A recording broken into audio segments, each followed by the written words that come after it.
Assalamualaikum warahmatullahi wabarakatuh. Hamdan wa syukran lillah, salawatan tasliman ala nabiyillah Muhammad bin Abdillah, amma ba'd. Asyhadu an la ilaha illallah, asyhadu anna Muhammadar Rasulullah. Allahumma shalli wa sallim alaihi. Saudaraku semua yang saya hormati, ma'rifatullah adalah cara kita mengenal Allah, yang di dalamnya terkandung ada 4 syariat, hakikat, ma'rifat, dan tarekah, atau syariat, tarekah, hakikat, ma'rifat, yang kesemuanya itu berfungsi untuk mengenal dirinya, mengenal Tuhannya, mengenali dunia dan seisinya, dan juga mengenali akhirat, di mana tempat tersebut akan menjadi kekal tempat kita nantinya. Masya Allah, ma'rifatullah itu tidaklah semestinya kita pandang sebagai seorang yang menyendiri.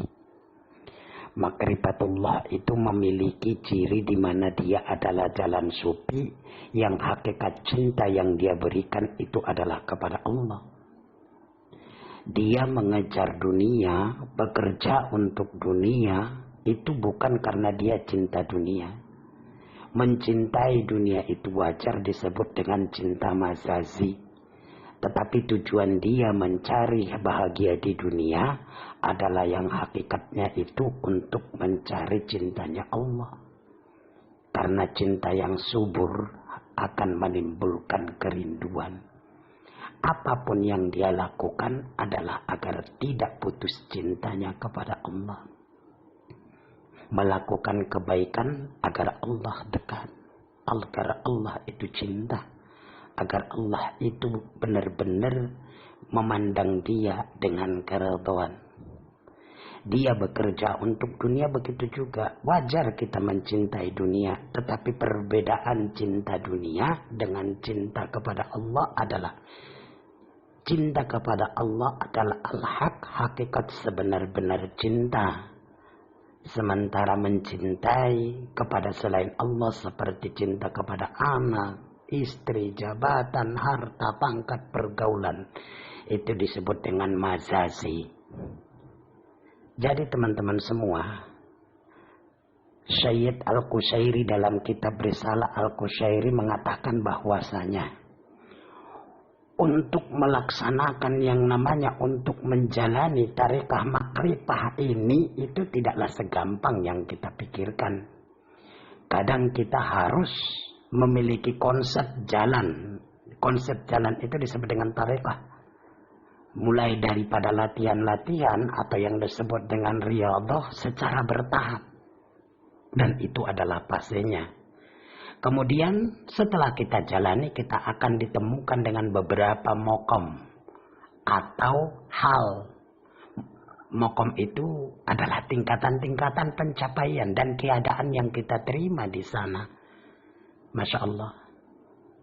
Artinya kita benar-benar harus berjuang agar kita mampu merasakan pandangan Allah itu dengan keridhaan, dan mengejar dunia itu bukan karena kita benar-benar cinta secara lahir batin, tetapi kita mencintai dunia agar pandangan Allah redho, cinta hakikat kepada kita. Kita melakukan kebaikan agar cintanya Allah itu bertambah kepada kita. Masya Allah, Ibnu At-Tahillah dalam kitab Al-Hikam mengatakan bahwasanya laisal muhibbul ladzi yarju min mahbubihi iwadha aw yatslubu minhu arada fa innal muhibba may yabdululak laisal muhibbu man tabdululah. Pecinta bukanlah orang yang mengharapkan dari kekasihnya suatu imbalan atau menuntut darinya suatu keperluan. Sejatinya pecinta adalah yang bermurah hati memberimu, bukan yang engkau bermurah hati memberinya. Cinta yang mutlak tak berlandaskan pada sebuah transaksi. Itulah cinta yang benar-benar tulus. Seorang pecinta tak mempunyai syarat atau perhitungan apapun atas apa yang diberikannya. Seumpama seorang ibu yang mencintai anaknya. Meskipun di mata orang lain anaknya jelek, maka ia tetap mencintainya. Lalu, cobalah Anda renungkan bagaimana cinta Allah. Masya Allah. Nah, karena kemuliaan dan kesempurnaan cinta Allah inilah jalan sufi ma'rifatullah itu timbul. Apakah dia gampang? Tidak. Karena manusia memiliki 3 sifat yang Allah berikan kepadanya sebagai bahan di mana dia harus berjuang memperbaiki dari semuanya. Yang pertama, Allah memberikan sifat rububiyah. Sifat rububiyah ini disebut dengan sifat ketuhanan. Seperti melihat, mendengar, dan seterusnya. Allah melihat dan Allah mendengar. Manusia juga bisa melihat dan juga bisa mendengar. Yang mendengar dan melihatnya manusia adalah sifat Allah yang dipinjamkan kepada kita. Namanya juga pinjaman.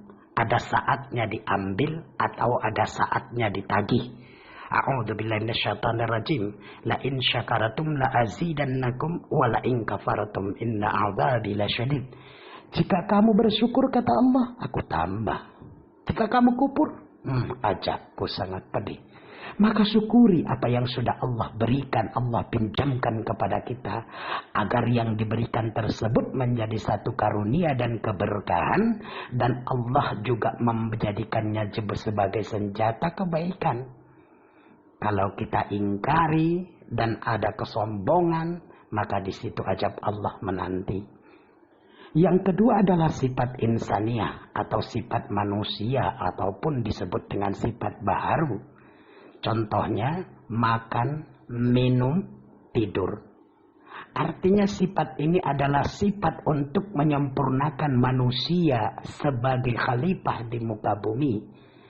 Sifat yang nomor 2 ini harus kita bimbing agar benar-benar berjalan di jalan Allah. Dan sifat nomor 2 ini kita gunakan agar semuanya benar-benar bisa mengemban amanah khalifah fil ardi. Ketika kita tidak bisa mempergunakan